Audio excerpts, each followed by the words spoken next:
What's up, everybody? Welcome to episode 3 of the Man vs. Gaming podcast. I am Man vs. Rage, but you can call me Hugh. And this is a podcast that we do every week talking about, gaming news and chatter. And if you want to come hang out and watch it live, we're going to be doing it every Tuesday at 7 a.m. Central Standard Time at dlive.tv/manversusrage. That's ManVersusRage, all together. So, getting things started, I guess I'll talk about kind of what I've been doing this week. I finished up Sekiro, which was a pain in the ass. If I am to be honest, Sekiro was not an easy game. And played some more Realm Royale, which has been fairly good to me, and I've actually been enjoying it quite a bit.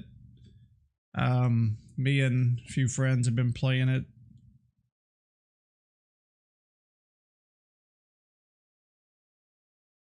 But so kind of what we're going to be talking about this week. We're going to be talking about Epic exclusives and what the CEO said has to happen for him to stop trying to acquire exclusives for his site, and why I actually think what he said was a good thing. Risk of Rain 2 put out a roadmap for their game, and we're going to go over that. Call of Duty Black Ops 4 Spectre Rising, we're going to talk about that, which comes out today, actually. I'm going to talk about the Anthem roadmap delay and what I think that kind of speaks for as far as the game goes. Remnant from the Ashes, they had a live stream. We're gonna kind of go into that just a little bit. Persona 5 Scramble and the Royal, we're gonna get into that a little bit, and we're gonna wrap it off with Borderlands 3 and this thing that they're doing with Twitch, and how I think it's really good for the streaming space. Before we do that, let's see what all games come out for the next week, so you guys will know. See, today, Final Fantasy 12, the Zodiac Age comes out on the Xbox One to Switch. Fade to Silence comes out today. That game looks freaking cool, dude. Just Cause 4, Daredevils of Destruction DLC comes out today. Let's see. We have the Swords of Ditto, Mormo's Curse coming to the Switch on the 2nd of May. And that's all I really see that looks interesting. Let's get into these discussions, because I feel like it's going to be a longer podcast today, because I actually have a few thoughts on some things. So let's get into the whole Epic exclusive thing. So this is the Epic Games CEO Tim Sweeney laid out an ultimatum in regards to securing further exclusive titles for the Epic Games Store. If Valve offers a revenue share for developers on Steam that matches Epic's, Sweeney tweeted out that the Epic Games Store will stop signing exclusivity agreements and keep games off of Steam. This was his exact words. If Steam committed to a permanent 88% revenue share for all developers and publishers without major strings attached, Epic would hastily organize a retreat from exclusives while honoring our partner commitments, and consider putting our own games on Steam, Sweeney wrote. Such a move would be a glorious moment in the history of PC gaming, and would have a sweeping impact on other platforms for generations to come. So let's just be. I'm just gonna be completely honest. I think this is an amazing thing. I think Tim Sweeney is making the right move. I honestly think like people are gonna be like, "What's a dick move?" Blah blah. I don't think it is at all. I think I can't read into anybody's mind and how they really feel. I can just go off of this statement. It seems like the guy really cares and really wants, you know, the publish like the companies that make these games to get more profit, because let's just be honest, it takes a lot to make these games these days, and if you're putting it on stuff like Steam, you're not getting as big of a cut as you would from Epic, because Epic came out and I really like that about them.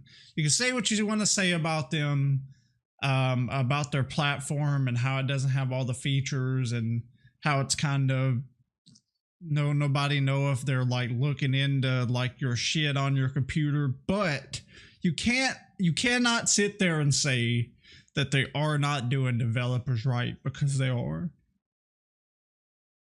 I feel like Steam needs to follow suit, because if Epic just starts buying games, putting them on their platform only, then Steam might. You know, I think it all boils down to, I think competition is good. Competition is always good. Like, I've always been like an avid, like I used to be an avid fan of wrestling, and it just kind of got burnt out. And my logic to that was always because, you know, the WWE just never had a competitor, and I feel like that's kind of how Steam is. They're like the WWE of the PC gaming world, and they just never had a true competitor, so they've never had to, you know, relook at things. But now they do, because, you know, they're picking up, Epic is picking up some pretty big games that could be on Steam. And, you know, he even said if they were to do this, that Epic would put their games on Steam, so Fortnite could come to Steam, and I don't really know what else they make, but I think it's a pretty cool idea, and I think that Epic should stick with it and kind of push towards they should push towards getting Steam involved with that, because I think it would benefit a lot of game companies. Yeah, I think Epic should keep on pushing and poking at Steam, because I think it's just going to lead to a lot of good things, in my opinion. But we never know. We'll have to wait and see.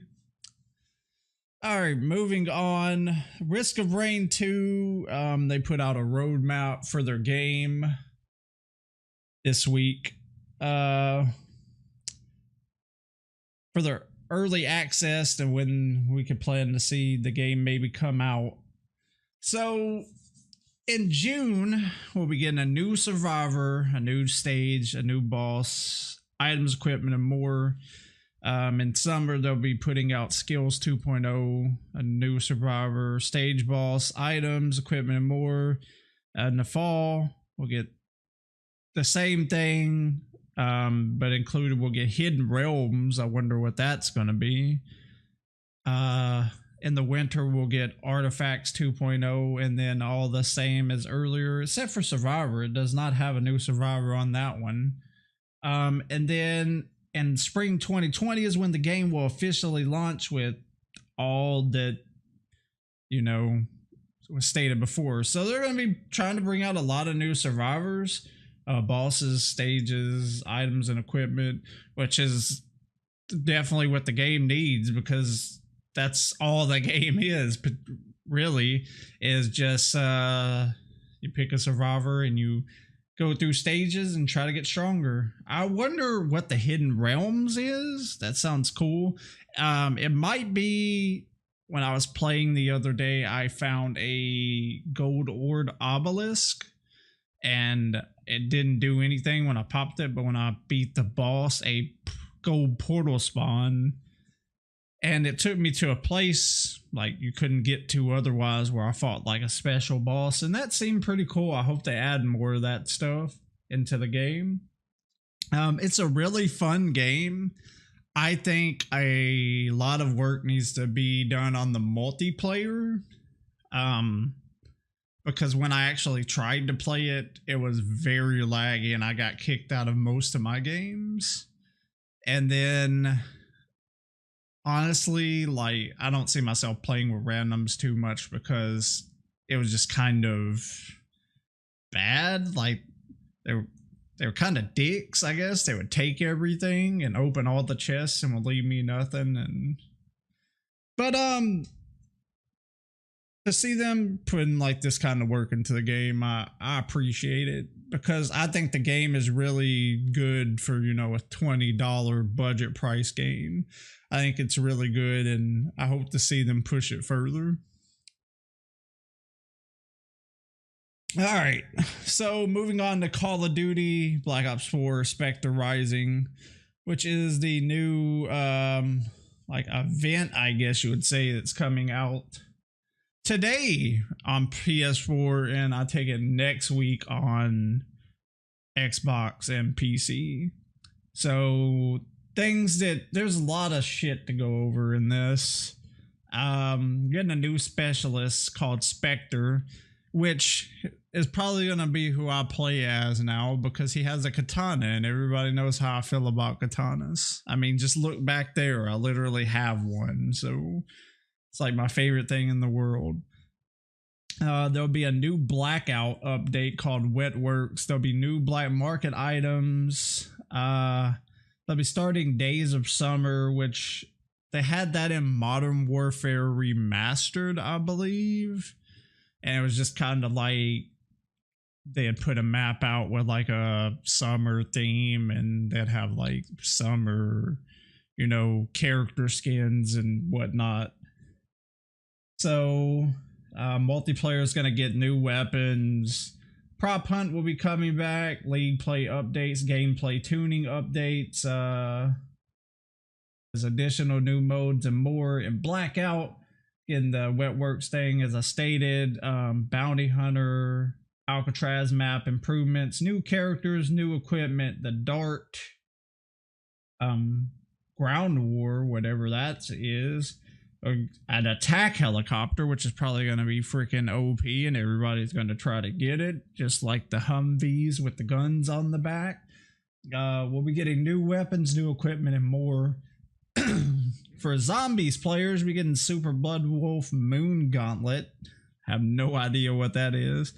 New weapons, classic elixir restock. Lazarus of Hercules Gauntlet, leaderboards, hard mode gauntlets, and more. For the people who have the Black Ops Pass, we're getting Uncle Frank. Whoever that is, you'll be getting 3 multiplayer maps: Masquerade, Artifact, and WMD, which is sad to see that it's going to be a Black Ops Pass map, because I'm not buying that crap to get it, because I think it's kind of stupid this time, in my personal opinion. But so kind of diving into it, I think the Days of Summer was pretty good in Modern Warfare Remastered. I honestly think Black Ops 4 goes a little over the top with its paid content, especially in this game. There's way too much of it, man. You have way too many profit avenues in your game that you're trying to pursue, and it's stupid, man. Like, you're trying to sell people skins, you're trying to sell people like your pretty much battle pass unlocks, I guess you would say, because you don't have a battle pass, but you can still unlock the levels of the battle pass type thing. I forget exactly what it's called. You know, they put these weapons in there, so you can only get them if you either grind like ridiculous amounts of time into the game, or you just straight up buy the levels, because they always put them in the past thing. They have exclusive skins you could buy, and their Call of Duty points and all that stuff and crates, and it's just way too much in one game to me. Like maps like WMD should not be in a DLC pass at all.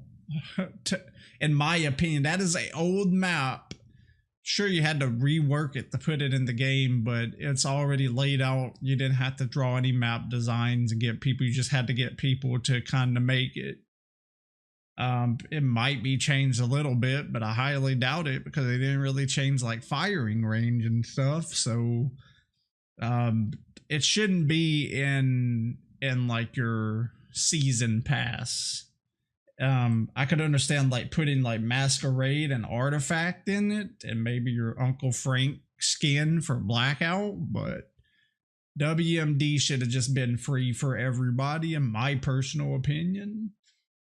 So what I've read, what they're kind of doing with this wet work map update is there's a dam in the upper part of the map, and it's going to get destroyed in this update, and all the water is going to flow out into the world. And pretty much what's going to happen is like some of the lower level areas are going to be flooded with water now.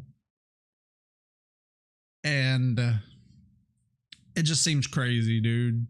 It seems crazy. They said like it's just going to make boats and helicopters more viable, because you're going to have a lot more water to traverse. And I think it's pretty cool that they've been trying to, I guess, update the map. I feel like they don't update it as frequently as they could because they try to wait around for these like events, I guess you would say, like their new DLCs and stuff. But honestly, something I could just talk about on the podcast right now too is it's rumors at this point. It isn't hard facts or anything, but Modern Warfare 4 and kind of what they're doing, and which is said to be the new Call of Duty. Like I said, it's just rumors at this point.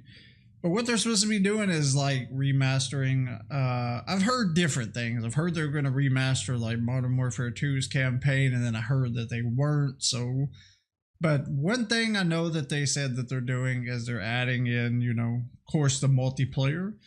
And they're supposed to be adding a battle royal in that, which I think would be cool because I really liked Modern Warfare 3, and I would say it's probably like, besides Black Ops 1.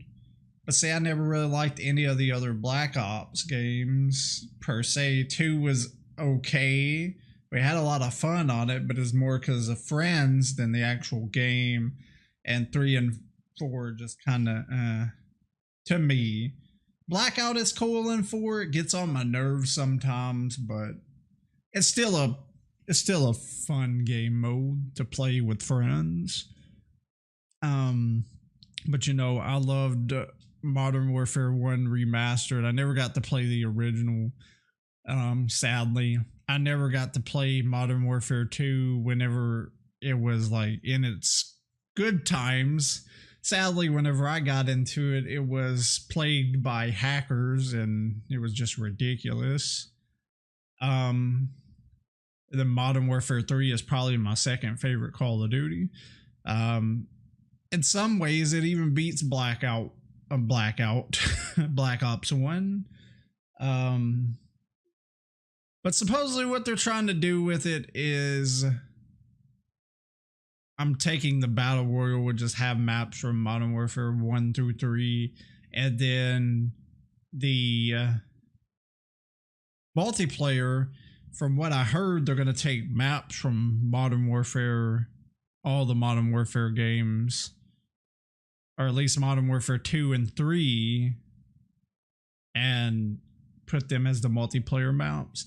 Now, see, I don't have a problem with this. This kind of goes into the WMD thing. I don't have a problem with this as long as they aren't going to be trying to charge a lot of money to get all the maps. And what I mean is they put some of the maps in the base game, and then they still put out 3 DLCs later on the line that have old maps. What I'd rather see is then put all of the old maps into the base game, hopefully. At least the base game maps from those base game, and then maybe you could bring like, you know, newer maps in. But how I feel they're probably going to do it is they're probably going to put like base game Modern Warfare 2 and base game Modern Warfare 3 maps in the base game of Modern Warfare 4, and then take the DLC maps from 2 and 3 and charge you money to get them in 4. And I don't really like that, but I'm pretty sure that's what they're going to do if they take that road, which is not being confirmed at all. It's all speculation and rumors at this point. But that wraps up what we were talking about for Call of Duty. Went on a little rant there, which is always fun. Moving on. So Anthem had a update. They put a new stronghold and made some improvements to the game.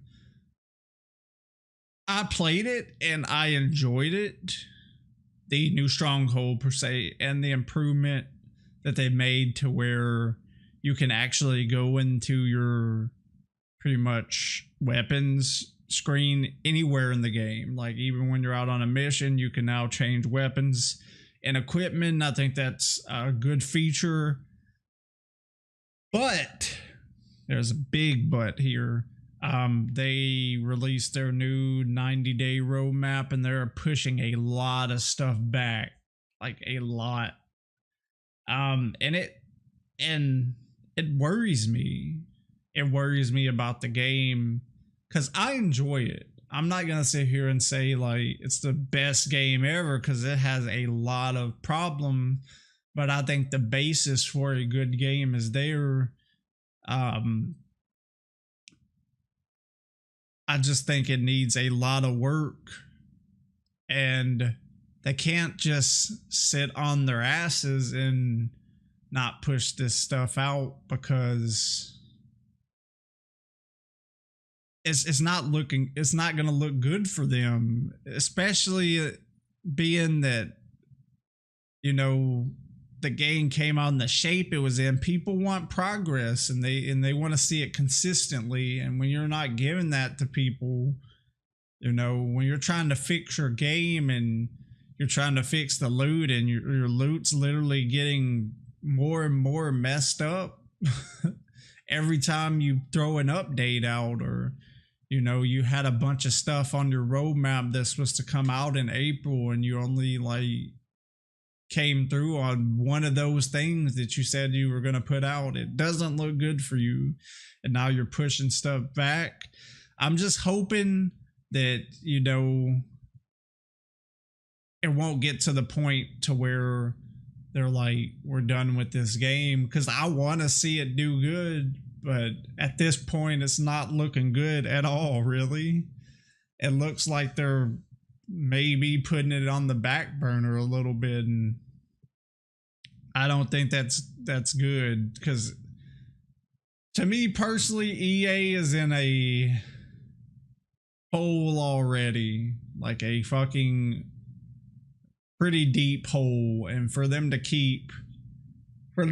like pretty much say we're not even going to try to fix this game, to me personally,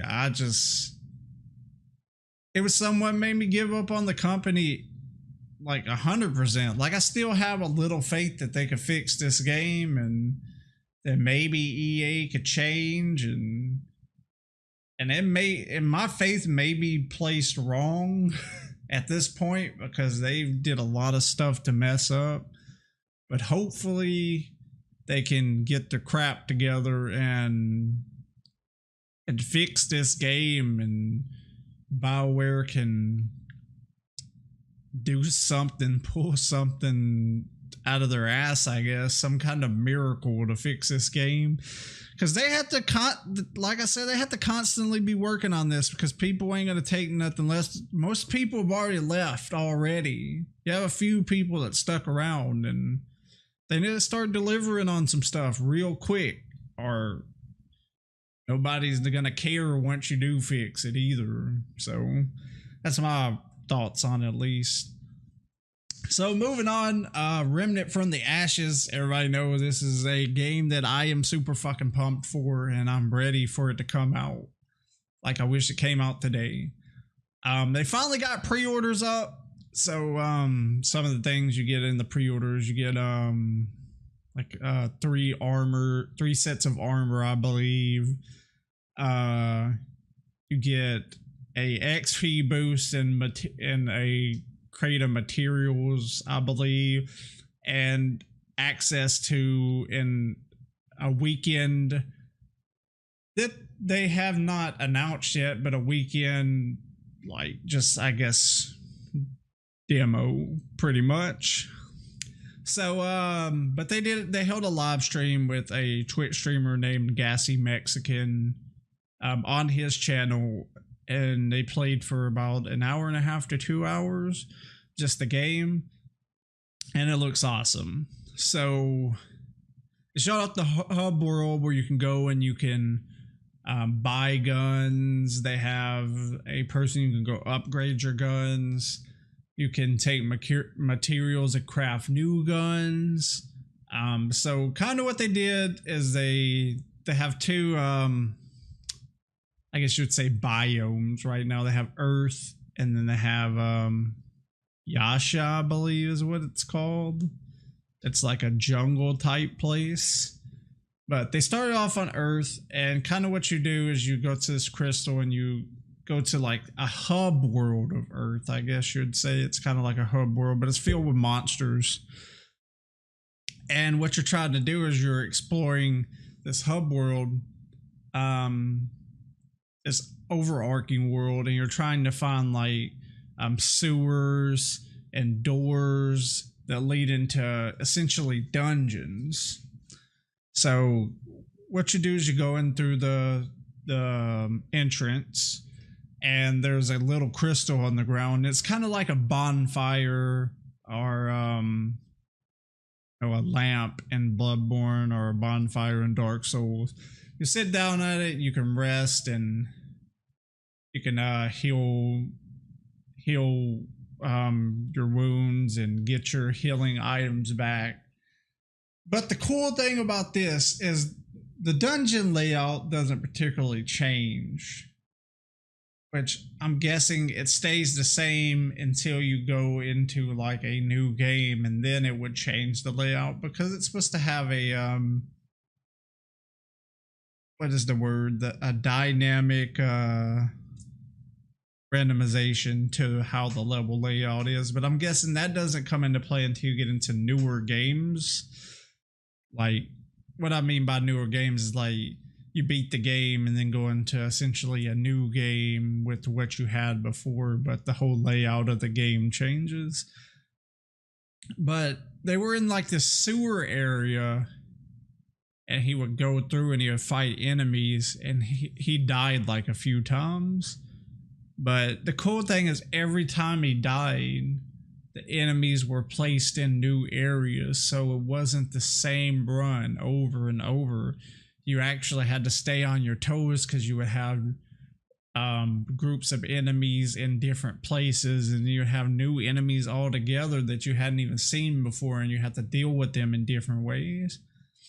But I just think that was really cool. And then you get to the boss, you fight the boss, it drops. So they fought a few bosses. They fought the Shroud, which was like a stick man tree kind of boss, I guess you'd say, who split apart. And they fought like a shaman, like a totem father, I believe. His name was the Totem Father, and he was like this big goat like guy, and he had like this staff, and he would shoot lightning balls at you, and make lightning strike the ground, and it's pretty cool. And then he fought another one. It was like another goat-like creature, like a mage type, I guess. They died a lot to that one. But the cool thing is when they kill these bosses, they get like certain materials. And then you would take them back to the hub world. And like say the Totem Father, he was like, he dropped the material, and you go back and you can actually create like this lightning railgun from like his material. And I think stuff like that's cool. It's interesting to think you could go in there and you could farm a boss to get these materials and make these cool guns. And it also leads me to believe, can you make like armor? And you know, you also have like melee weapons in the game. Can you make melee weapons from them? But they showed out the co-op too. I think it's really cool that, you know, your friend could come in and you don't have the whole Dark Souls Bloodborne thing where after you beat a boss they get disconnected. I like that a lot, where you could just stay in the same space together. But I think essentially this is going to be a game that I put a lot of time in, and I think it's going to be really good, honestly. And hopefully it has a good community and they can bring more stuff in later. But as of right now, I'm thinking it's looking really freaking good. For it to be an alpha, the gunplay just looked phenomenal. Not to mention, like, they had like they showed off kind of a new thing, I guess. I guess there's gonna be a bunch of like cooldown, like you'll have one cooldown ability. I believe it's one of these, and then like the in the demo that they were showing off, he had a thing called like hot shot, and he would pop it and it would make his gun shoot fire rounds that would set enemies on fire for, you know, a certain amount of time. But the game looks cool. It comes out August 20th, I believe. I'm going to pre-order it soon so I can get into the early access thing and weekend and show off the game to my community, because like I said, I want to get this out there as much as possible. But moving on, let's talk about Persona 5 Scramble and the Royal. So Scramble, I watched the trailer for, actually did a reaction to it on my YouTube, which is Man vs. Rage, by the way.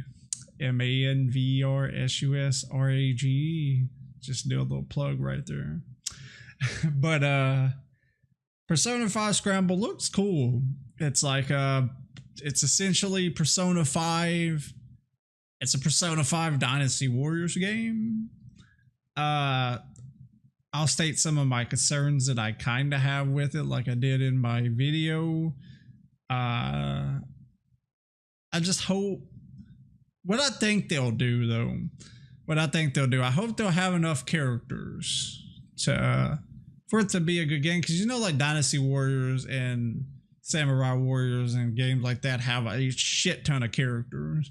So I hope that they could pull it off. But what I think they'll do to make that happen is, you know, you could play as Joker, and you know, you could take different personas out to fight in the steed of Joker, maybe. I think that's how they'd really have to do it. When I heard about it, I kind of wish they would have put like characters from all the Persona games in it. I think it would be a lot more cool if they did that, and a lot more people would buy into it because they could play as their favorite characters from all of the Persona games. But I think overall we'll just have to wait and see what they do with it. But at this point, like the little bit of gameplay they did show off looks pretty freaking cool, and I will definitely be buying it because I play Persona 5 and I love the game. Now, as far as the Royal goes, essentially it's like Persona 4 Golden or Persona 3. They have one for Persona 3. I'm not too sure what it's called. And essentially what it's going to do is it's going to add a new character, a new playable character, just shit tons of more story. It'll add new social links. I believe it's adding a whole new district to kind of go to in the game. Just there's been talks on maybe new dungeons, and it just looks awesome, and it makes me want to buy it. I believe it comes out in October. It makes me want to buy it again and play it again. Now, is it probably the best thing to play? Honestly, no, because like I think I put like 80 hours into just the original game, and this is supposed to have even more content, so it's probably going to be pushing around 120 hours to complete this game, honestly. But I think it's awesome that they're doing it. I hope they don't stick with it as long as they did Persona 4 per se, because I would love to see like a Persona 6 a lot sooner than we did 5.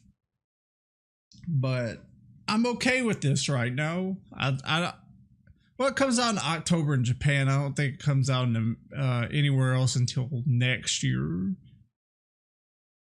But I've been thinking about actually going back and playing the original game again, sadly, because it was a really good game, and to see them even furthering it and putting more content in it and making it better.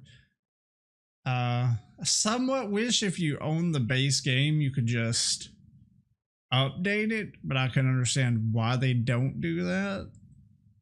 But you know, it's alright. I think it's cool. So moving on, and last topic we're gonna talk about today is Borderlands 3 are giving their stream audiences a chance at loot. How they're doing this is they're gonna make a Twitch extension, and I think this is really good because it gets people more involved in streaming, and I think that's a really good thing. So essentially, what it does is, say you can't play Borderlands 3, right? And you're watching your favorite streamer play it. And essentially what it has is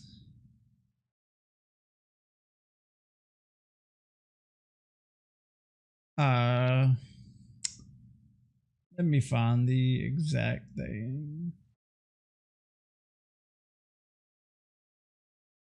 Essentially what it is they'll come to these, I believe they'll come to these certain chests, right?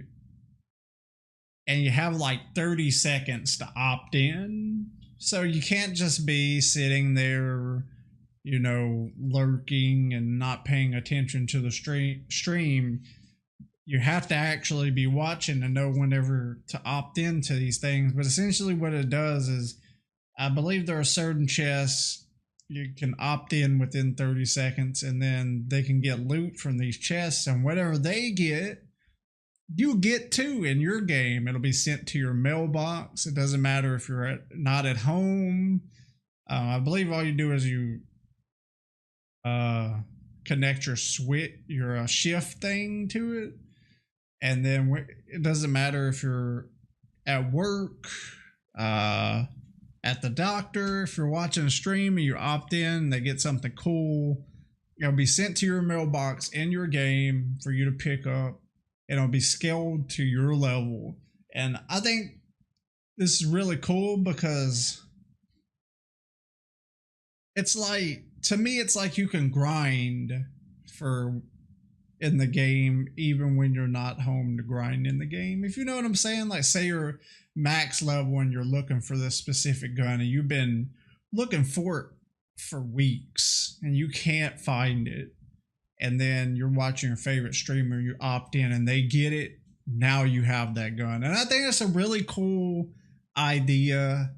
And I hope more companies pick up on this, especially if it does good in the future, because I think it's a really good look for streamers when you do stuff like this, because it gives people more of an incentive to watch them. And then, you know, may not even be into streaming, you may not even like it, but you hear about this and you want to get some guns in the game, and then you find out, man, streaming is something that you really love, and you either want to start watching people or you want to start doing it yourself. And I just think it's a good look for, you know, of course it's only going to be on Twitch, so I won't be able to utilize it now that I don't stream on Twitch, but I still think it's a step in the right direction for the streaming space, because I think this would be a pretty cool thing for more developers to do in the future. But I think that's where we're going to wrap up the podcast today, guys. I would like to thank everybody for listening. Like I stated in the beginning, you catch us 7 a.m. Central Standard Time over at DLive. That's DLive.tv/ManVersusRage. DLive.tv/ManVersusRage. You can come hang out. If you want to, you can go to my Discord and join. It's Man versus Rage as well. And I have a topic section for the podcast. You can post your topics in there and we can talk about them on the podcast. We try to keep it strictly gaming related though. But I would like to thank everybody for listening to the third episode of the Man versus Gaming podcast. I love each and every one of you. Hope to see you next week. And I hope all of you have a great day. Peace.